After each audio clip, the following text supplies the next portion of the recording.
just move on here. So what I'm going to do is I'm going to go through some stories really quickly for you. And I'm going to talk about what those look like in my life and some of the principles that I've learned from those stories. And then at the end, we'll go through some how-tos in partnership and integration. So the first story is an internal partnership. So you'll see I have two hospitals up on the screen. This is the Scarborough Hospital, Scarborough General Hospital, and this is the Scarborough Grace Hospital. These are in Toronto because I'm from Toronto. And I worked at this hospital with a big round tower. We had about 600 patients, 600 beds. This is a big hospital. And the first internal partnership that I had to participate in, I wasn't leading. I was one of those people that was told to do it. And I was a young nurse. Like I had just started my nursing career, and about a year into it, the hospital administration came to us and said, we are no longer using paper charting. We're no longer using paper charts. We're no longer using anything on paper. We're all moving to electronic. Medical records, everything that we're doing is going to be electronic. And we're like, what? Now, I will tell you what was going on. We're in this hospital. We have 600 beds. We have like 25 or 30 units in this hospital. And at the time I started there, everybody was doing their own thing. Everybody had their own charts, their own care plans, their own way of doing things, their own unique practices. Honestly, transferring a patient from my unit, I worked in a surgical IC unit, to another unit was a nightmare because no matter how much I tried, I did everything right according to my policies and criteria. But when I transfer a patient to another unit, guess what? I get in trouble because I missed something. And I told my manager one time, I said, it feels like we're in a mall. We're all little stores in the same building, all doing our own thing. Like literally, we're in a mall and none of the stores have anything to do with each other. But every time we pass a patient around, we have to cooperate. And it's awful. So they told us we were going to do electronic charting. And then they said, we're moving completely electronic in 18 months, the whole hospital. Now, this is the first time I participate in a professional partnership. I've been told to participate. I'm being forced to participate, but I'm learning. So some people were very angry. Some people said, I quit. Some people actually quit. I remember we had one physician that we worked with a lot where I worked in the surgical ICU.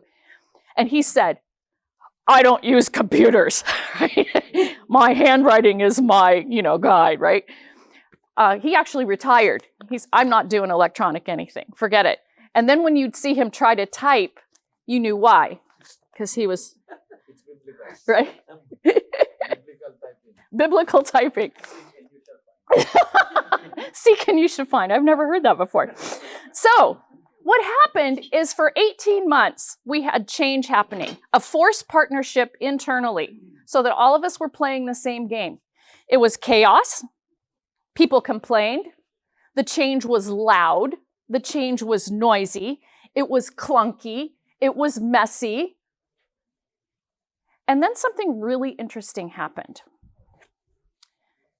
The after effect of this change was quiet. I can't tell you what it felt like to transfer a patient from the surgical ICU to another unit. It was seamless. They could access the chart. They could get all the information. We all had the same criteria for documentation. And all of a sudden, all the chaos that had happened, because we hadn't partnered with each other within the organization, it was gone. And it was peaceful, and it was quiet, and it was efficient. It was amazing. And I went, whoa, okay, 18 months of chaos results in peace. Good learning, young nurse. The second partnership is external. So now I'm talking about one internal partnership. The second partnership is external. So maybe a couple years after they said everyone's on electronic everything, the Ontario government, well, all of Canada was doing this, but the Ontario government came and said, we're merging hospitals. Now, in a universal healthcare system, when the government says you're merging hospitals, guess what you do? You merge hospitals. And I worked in the bigger of the two hospitals, and we were told we were going to merge with the Scarborough Grace Hospital. Now, the Scarborough General Hospital, prior to universal healthcare, had been a Catholic hospital. So we still had nuns and quite a Catholic presence there. And this hospital had been a Salvation Army hospital before universal healthcare came in the 70s. So we were like, oh, the Catholics and the Salvation Armies are merging hospitals. But actually, it's universal healthcare, so there's no more denominational ownership of any of the hospitals. On top of that, I worked for a union. I was a unionized nurse, and that hospital was not. So can you guys start imagining some of the problems we may be encountering? And this hospital was smaller. They had about 400 beds. Still a big size hospital, but not as big as we are. So we heard this was going to happen. We heard that services were going to be consolidated. So instead of duplication at both hospitals, which were only 20 minutes apart, we're going to put the best, safest, highest performing services at the hospital that's doing the best job. This is competition, right? Who's doing the best job of ears, nose, and throat? That ended up at the Scarborough Grace Hospital. Who's doing the best at vascular surgery? That ended up at my hospital. Who's doing the best at orthopedics, at labor and delivery? All of this stuff was put into one space and grown so that it had a center of excellence as opposed to being two smaller that are duplicated in the same geographic area. So the administration was cut in half. Now there was one administration team. The parking lot company that managed our parking towers, one of them was fired and they took over. Because we were unionized and bigger, I'm sure, they offered all the staff at the Grace site to be unionized if they wanted to be, and most of them jumped on board. It was crazy. All of this happened. One of the good things is that they had gone through the same electronic mandate a couple of years, and they had moved to the same system we were using. Thank goodness. So putting those two things together wasn't very difficult because we were all using the same system. But I will tell you this. At that point in my career, I was a nurse educator, a surgical nurse educator, and at the general hospital, I had 3 surgical units. When this merger took place, they said, oh yeah, Sharon, by the way, you're taking on 5 surgical units at the Grace Hospital. Now I had 8 surgical units that I was supposed to be an educator for over 2 sites.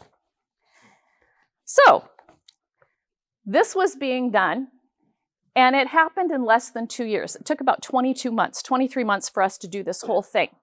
And guess what? It was exactly like the internal partnerships.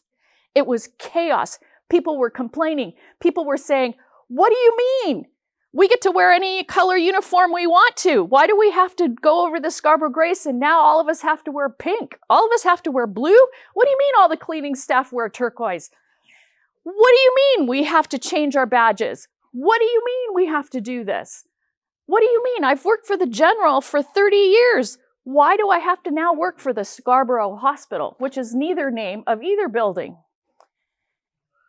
And I noticed the same thing happening as this partnership, this forced external partnership took place.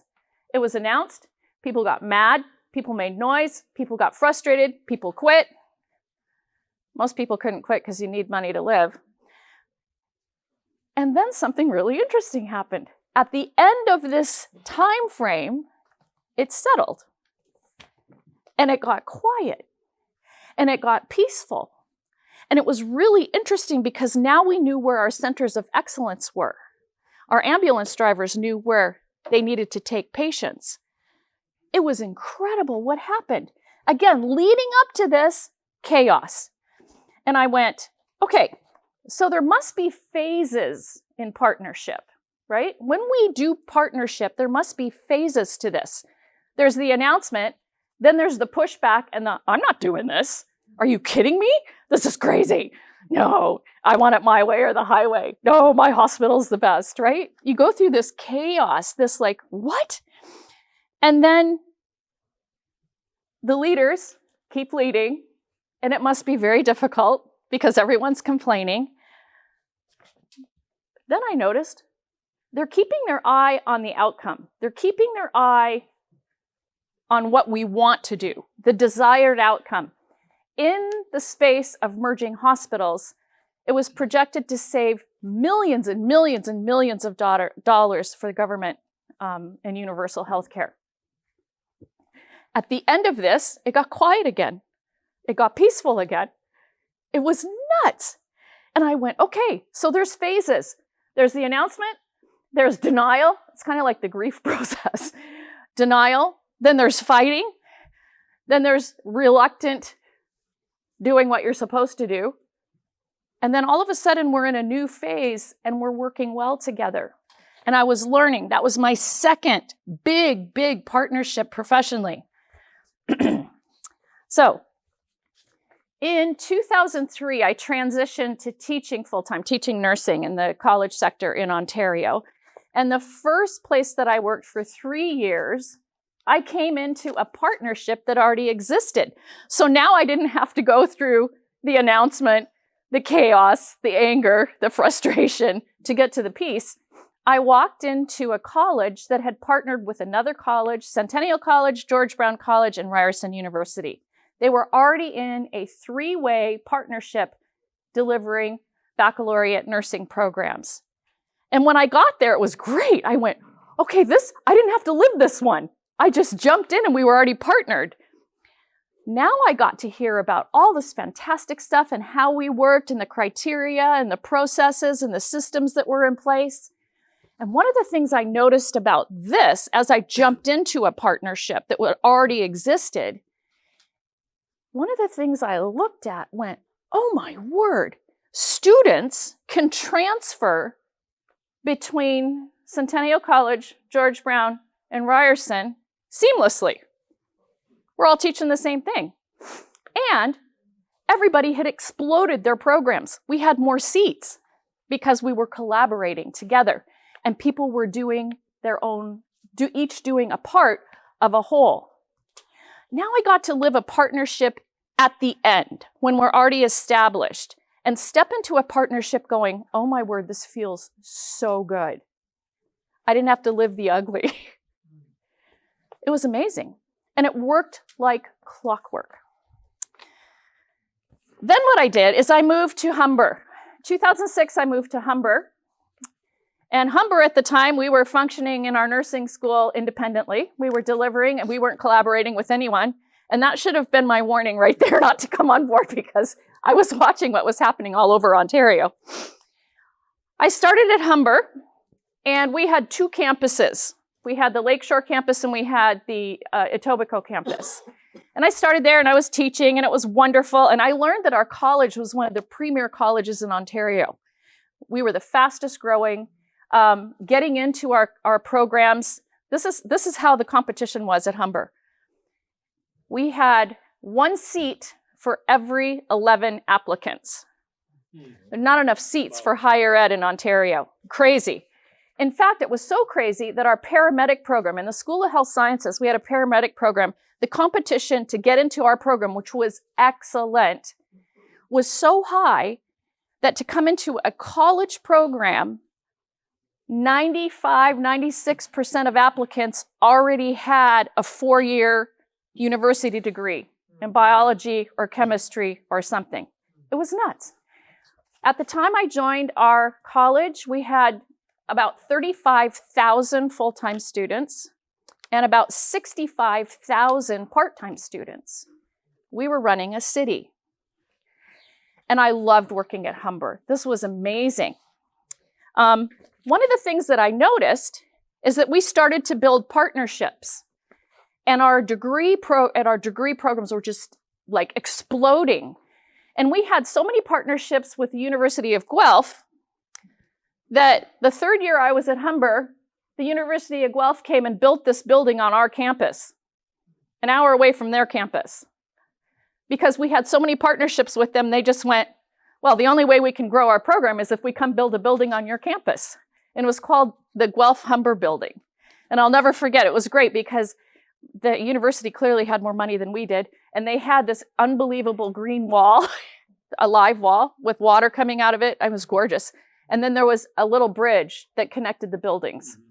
And it was like, oh, I got to teach, one of my classes is in the Guelph Humber Building this year. It was very exciting.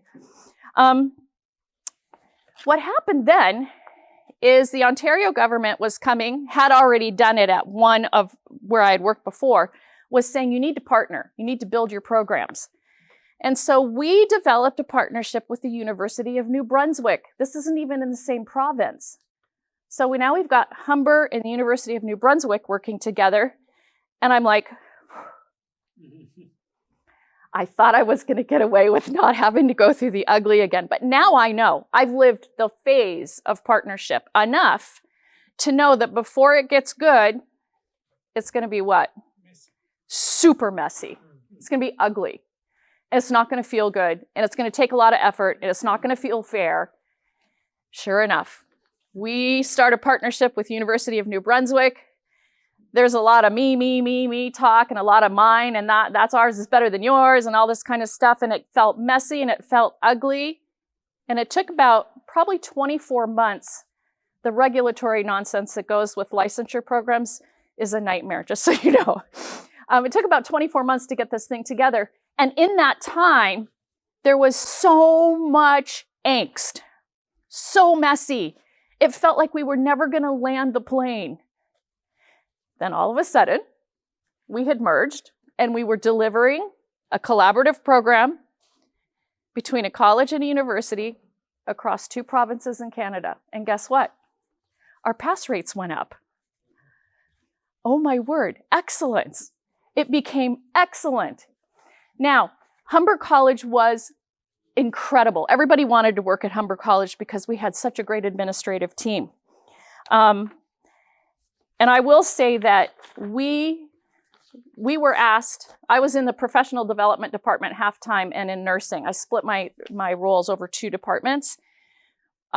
Here the government would come to us and say, Humber College, would you host a professional development event over the weekend for all the colleges in Ontario? And that was so much fun because we knew we were doing a good job. And what happens in partnerships is you grow programs, but you reduce the amount of places they're happening, which creates competition and the need to be excellent, right? So the same thing happened to me. Now I lived it, but I actually got to be part of implementing it. I wasn't just sitting there watching and participating. Because of my role in ProDev, I was actually helping facilitate this partnership. And the same thing happened. I saw the same pattern. Announcement, fussing, anger, frustration, messy, noisy, calm. Unbelievable. And I went, okay, no matter where I've been working, no matter what has happened, this is actually predictable. This is the cycle of integration, the cycle of partnership. It has to get messy before it gets good. And then I thought, well, that's how, isn't that how God created us? When you learn how to walk, you fall down a lot and it's kind of messy and you get bloody sometimes, but then you finally figure it out. Okay, so this is normal. The next experience I want to tell you about is the Adventist Learning Community. How many of you know about the Adventist Learning Community out of the North American Division? Very good. Okay, so I was on the founding team that created the Adventist Learning Community. And I was asked to leave Canada and come work for the NAD and help create this thing that we were already doing for everyone in the public sector. I had written Dan Jackson a note a year before, and I'd said, hey, why aren't we doing this for Adventists? Like, we're doing it in the public sector. Came to the NAD, and we were going to create something that no one knew what it was. And we were going to have to partner with every single NAD department and with a host of GC departments.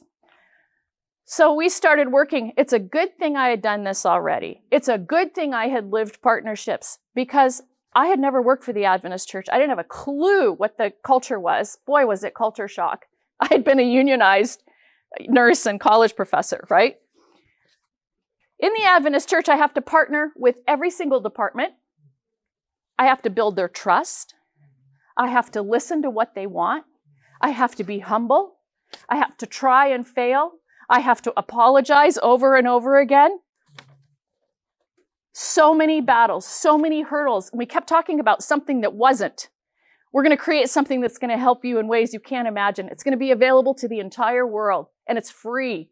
And they're like, you don't know what you're talking about. We do our own training on our website.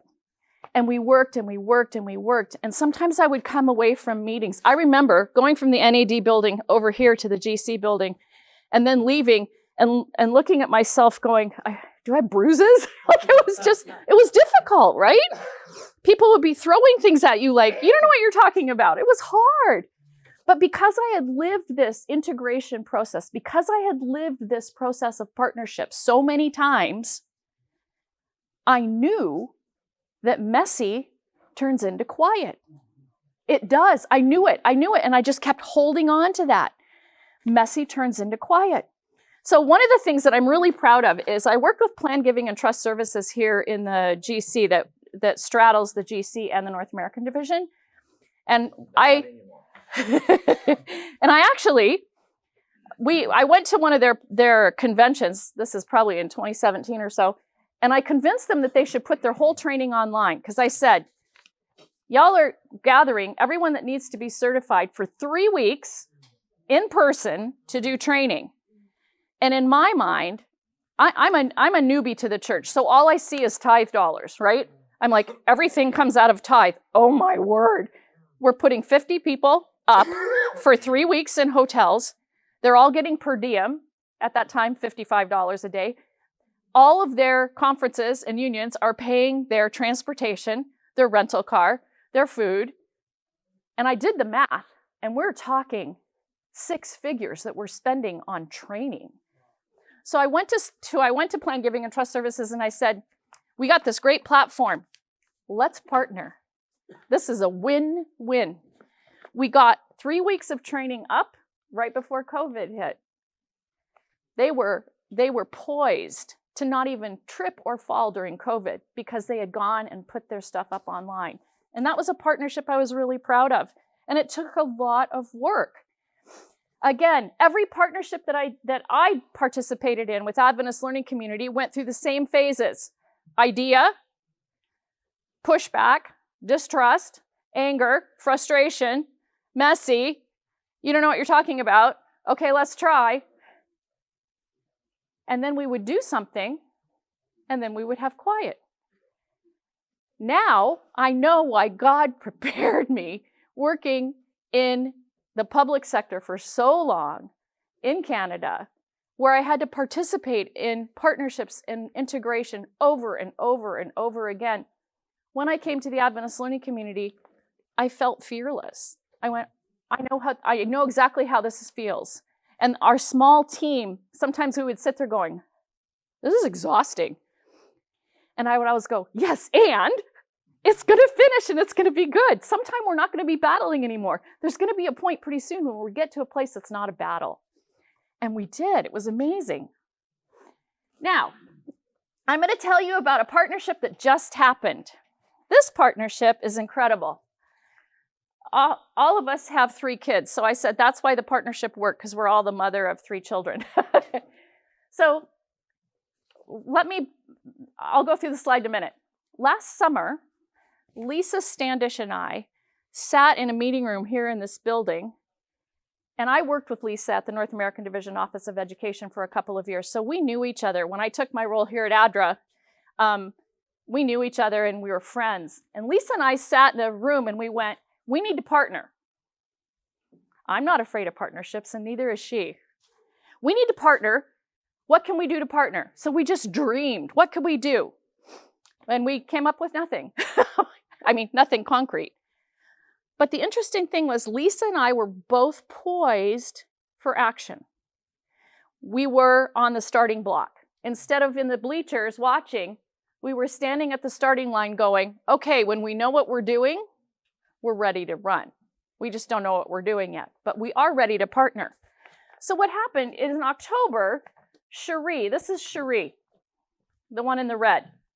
She became the marketing manager for a company called Good One that ADRA created.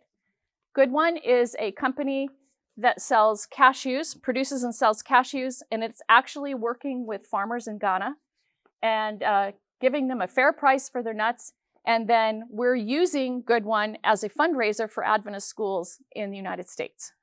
And you can make a bucket load of money for your school selling Good One products. Cherie came on board in October. In November, I met with her just to see what Adventist partnerships at ADRA and Cherie could do with Good One. Like, what can we do? ADRA created this business. How can we work together? And we started asking the question, what if? That's the same question Lisa and I had talked about before. What if? What if we did this? What if we did this? In December, in late November, we went, hey, let's partner. Let's make a win-win partnership for the North American Division schools, K-12 and higher ed. Okay, how do we do that? I don't know, let's figure it out. What do? We started coming up with all kinds of stuff. In December, Cherie is going crazy, getting the website up and all the assets ready so that we have stuff to give to the North American Division Office of Education and all their teachers. And I'm in Toronto, babysitting my mother-in-law, because it was my turn, for 8 days. I'm writing K-12 curriculum. I'm a higher ed teacher. I've been teaching at Andrews University in grad school. That's where I met Anil. I'm like, what?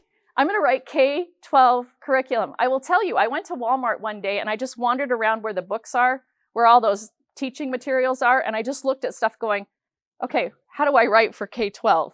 I'm a higher ed teacher. December, I write curriculum. She's getting the program ready. Lisa is navigating and pedaling so fast with North American Division Office of Education getting their teachers ready. In January, Cherie and I get invited by Lisa to present to the union directors of Adventist Education. This is this January. We present so they can vote that this product will be a missional fundraiser for their kids. And I've created curriculum to go with it. So they're not just raising money, they're actually learning about a social business and mission. They're not just raising money for their school. It gets voted by them. And then Lisa said, now you have to be at the NAD Educator Leadership Convention in February. So this is a picture of Cherie at our table. You can see ADRA and Good One right there on one table. We were at it's called ASTASA. It's the Seventh-day Adventist Education Leadership. So your union directors, conference directors, principals, they're all there. And we presented and we handed out samples, which I brought you guys today. And you'll get them in a minute. And we handed out samples. And guess what happened? We have hundreds of schools that have signed up to use Good One as a missional fundraiser. And I will tell you at the moment, we're in the process of ugly because we were building the plane while we were flying it. We were hurrying so fast to get this partnership that we still don't know what's going on. Today when I leave, because Cherie is in Australia this week, I have to ship Good One stuff from the GC building because she can't do it. She lives in Illinois. We still don't know exactly what we're doing, but we're doing it, and it's messy, and it's not equal. I will tell you this, the best partnerships are not equal. It's not fair. Sometimes you're giving more, sometimes they're giving more. A good partnership has give and take. Sometimes you're doing the heavy lifting, sometimes someone else is doing the heavy lifting. A good partnership needs willingness, and it needs generosity. So this is my slide.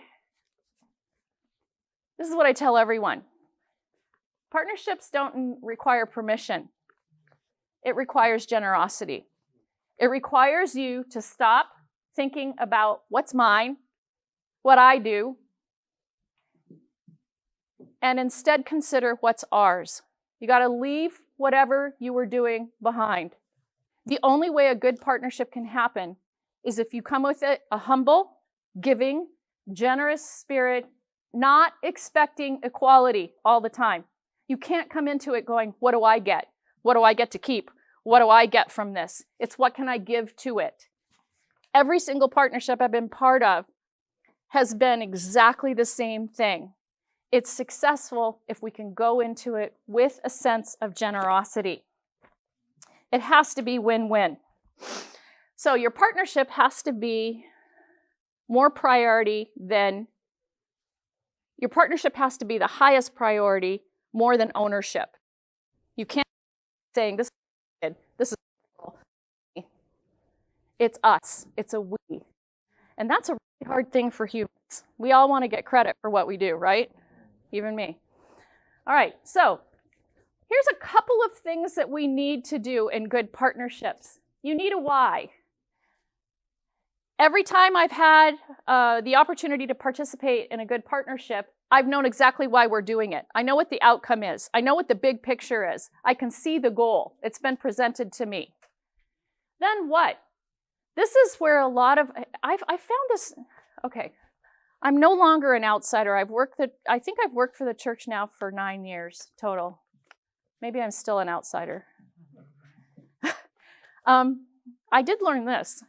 I have never met a group of people, Adventist employees, who are as creative and innovative thinkers as the Adventist denomination.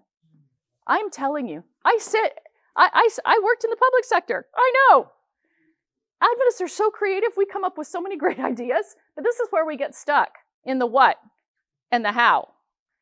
In the what, you have to put down the list. Now remember, Paul was talking about accountability. You've got to put down the list. What's the structure? What are the deadlines? Who's doing what? What are the goals and outcomes? When are we going to meet it? And then you better meet what you said you were going to do. The how, who does what? What's the organizational framework for getting this done? What's our time frame? And then we need to keep the end goal in mind. The benefit for all of us is that we're going to accomplish something better than if we kept working by ourselves. So there's a framework that I just want to talk about quickly. And because we're running out of time, we won't have time to do the activity, but I will let you do one thing at the table real quick. This guy, Vijay Govindarajan, help me. What he said. Sorry. I heard him speak years ago. He's incredible. And he's helped out Fortune 500 companies. He's done work with Disney. He's done work with GE. He's done work with every Fortune 500 company there is. And he has a really fantastic framework. It's called the 3-box solution. Now, there's a lot of innovation frameworks, but this is my favorite one to use in leading a partnership because it has us getting rid of stuff. So the first box, box 1, is what do we want to keep doing in this partnership? What do we want to do better? You have to identify that. Then, box 3, what new do we want to do? What is it that we want to do? And here's the other thing Adventists are really horrible at. Ready?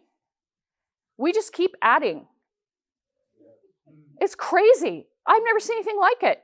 It's a denomination that just keeps going, let's do more. But that's impossible. So when you do a good partnership, you have to go to box 2. What should we stop doing? What's no longer relevant? For every new, you need to have a stop. Every single new thing you want to do, you got to give something up. If we keep adding, it kills us, right? We know it kills us. Adventists are just, y'all don't even work in a union, and you're just like crazy people. I can't believe, I'm an Adventist too, but it's like, why do we keep saying we can do more? Stop saying yes. So, manage, what do we want to do better? What do we want to do that's new in our partnership? And because we want a partnership, what do we give up? What do we stop doing? If you can go through this process with the group that you're going to partner with, you're going to have a successful partnership because you're not going to overwhelm the system.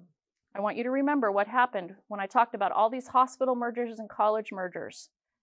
We were eliminating programs, we were consolidating, we were centralizing, we were adopting the same thing, giving up paper charting, adopting electronic charting.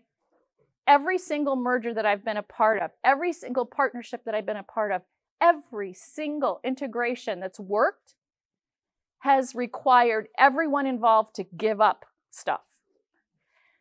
This is amazing. And I brought the book here. You can look at it. I don't think he signed it for me, which was really dumb. I thought I got his signature, but I looked and I went, oh, he didn't sign it. I would get this. Let it guide your partnerships. It is brilliant. Now, if we had more time, I would put you to work at the table and have you think about 2 or 3 things that you'd like to give up right now that aren't working anymore. But you just keep going through the motions because that's what you inherited. But we're not going to do that because I'm almost out of time. But what I want to tell you is this is a great framework. This is a place to start in a partnership. And then you have to be generous. You have to be humble. You have to be able to say, wow, I was wrong. There's no other way to do this. And partnerships need to be win-win. And it's not about you and me. What's it about? Us, we, the outcome. This is ours. What you end up with in a good partnership doesn't look like anything that any of you were doing before. It's new. That's the whole point.